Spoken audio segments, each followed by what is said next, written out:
بسم اللہ الرحمن الرحیم۔ ایک دفعہ مدینہ منورہ میں ایک شاعر نے نبی اکرم صلی اللہ علیہ وآلہ وسلم کی شان میں غصاخانہ اشعار لکھے۔ جب اس غصاخ نے ایک محفل میں غصاخانہ اشعار پڑھے تو مدینہ میں کھلبلی مچ گئی۔ صحابہ کرام کا ایک گروہ مسلح ہو کر اس شاعر کے گھر گیا اور اسے گرفتار کر کے مسجد نبوی میں لا کر باندھ دیا۔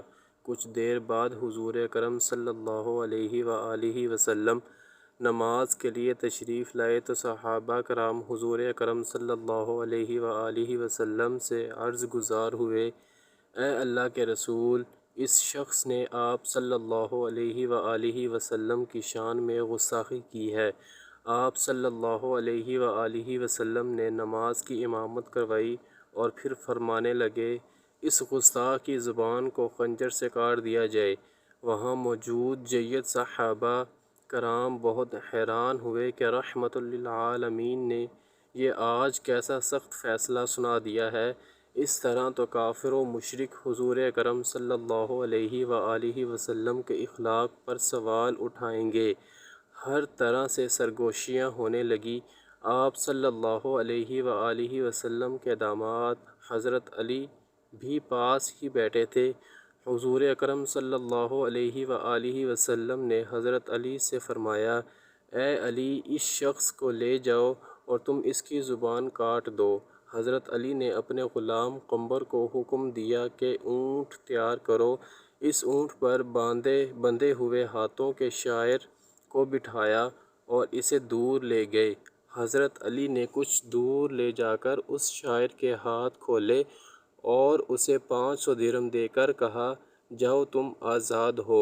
وہ گستاخ شاعر حضرت علی رضی اللہ تعالی عنہ کی طرف حیرانی سے دیکھنے لگا اور کہنے لگا، آپ کو تو آپ صلی اللہ علیہ وآلہ وسلم نے کچھ اور حکم دیا تھا۔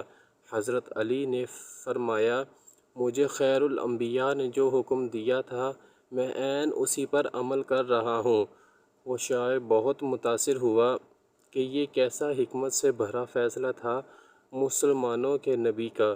کچھ لوگوں نے جب دور سے دیکھا کہ حضرت علی نے شاعر کو بنا اس کی زبان کاٹے ہی آزاد کر دیا ہے تو وہ آپس میں باتیں کرنے لگے کہ حضرت علی رضی اللہ تعالی عنہ نے رسول اللہ صلی اللہ علیہ وآلہ وسلم کے حکم کے خلاف کام کر دیا ہے۔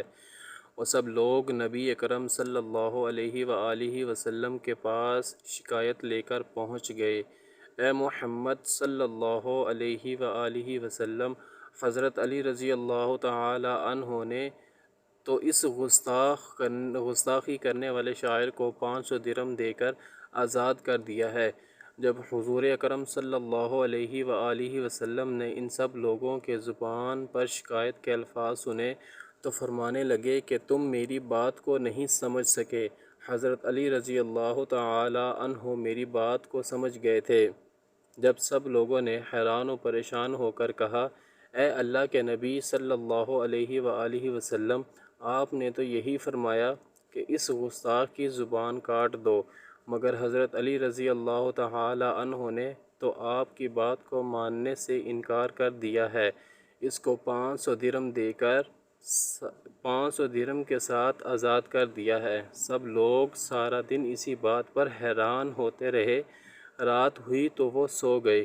صبح جب فجر کی نماز کا وقت ہوا، جب مسلمان فجر کی نماز ادا کرنے کے لیے مسجد میں داخل ہوئے تو اس گستاخ کو دیکھ کر حیران ہو گئے کہ اس نے اسلام قبول کر لیا اور مسلمان ہو گیا۔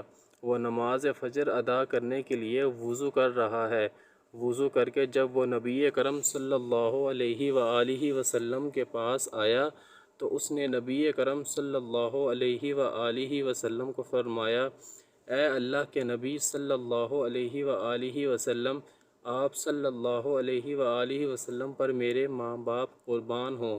میں آپ صلی اللہ علیہ وآلہ وسلم کی بارگاہ میں ایک نعت شریف لکھ کر لایا ہوں۔ نبی اکرم صلی اللہ علیہ وآلہ وسلم نے فرمایا، اے مسلمانوں، میں نے کہا تھا کہ آپ سب میری بات کو نہیں سمجھ سکے۔ حضرت علی رضی اللہ تعالی عنہ میری بات کو سمجھ گئے ہیں۔ حضرت علی رضی اللہ تعالی عنہ نے اس گستاخ کی گستاخی والی زبان کو کاٹ کر رسول اکرم صلی اللہ علیہ وآلہ وسلم کی نعت پیش کرنے والی زبان میں بدل دیا ہے۔ ایک بار حضرت علی رضی اللہ تعالی عنہ کے پاس ایک بندہ پیش ہو کر کہنے لگا ہے، اے علی رضی اللہ تعالی عنہ، میں اللہ تعالیٰ کو ایک نہیں مانتا جبکہ سب مسلمان اور آپ رضی اللہ تعالی عنہ اللہ تعالیٰ کو ایک مانتے ہیں۔ اگر دیکھا جائے تو سب مسلمانوں کا اور میرا کھانا پینا، سونا اٹھنا بیٹھنا ایک ہی طرح کا ہے۔ آپ رضی اللہ تعالی عنہ بھی خوشی خوشی سے زندگی بسر کر رہے ہیں اور میں بھی خوش باش زندگی بسر کر رہا ہوں، پھر سب مسلمانوں اور میرے میں فرق کیا رہ جاتا ہے؟ تو حضرت علی رضی اللہ تعالی عنہ مسکرائے اور بڑی نرمی کے ساتھ اس شخص کو فرمایا، سمجھو کہ میدان حشر لگا ہوا ہے اور خدا وہاں پر موجود ہے۔ اللہ تعالیٰ کو ایک ماننے والے جنت میں جا رہے ہوں گے اور اللہ تعالیٰ کو کسی کا شریک ٹھہرانے والے جہنم میں جا رہے ہوں گے، یعنی کہ میں جنت میں جا رہا ہوں گا اور آپ جہنم میں جا رہے ہوں گے۔ وہاں کون بہتر ہوگا، تم یا میں؟ وہاں کون گھاٹے میں جا رہا ہوگا، تم یا میں؟ وہ فوراً بولا، اے علی رضی اللہ تعالی عنہ، وہاں تو میں ہی گھاٹے میں جا رہا ہوں گا کیونکہ میں خدا تعالیٰ کو ایک نہیں مان رہا۔ حضرت علی رضی اللہ تعالی عنہ فرمانے لگے کہ آپ کہہ رہے ہو کہ اللہ تعالیٰ کا وجود نہیں ہے، اگر تمہاری بات کو لیا جائے تو پھر نہ تو آپ کو کوئی نقصان ہے اور نہ ہی مجھے کوئی نقصان ہے۔ اس بات پر وہ شخص بولا، ایسا ہی ہے۔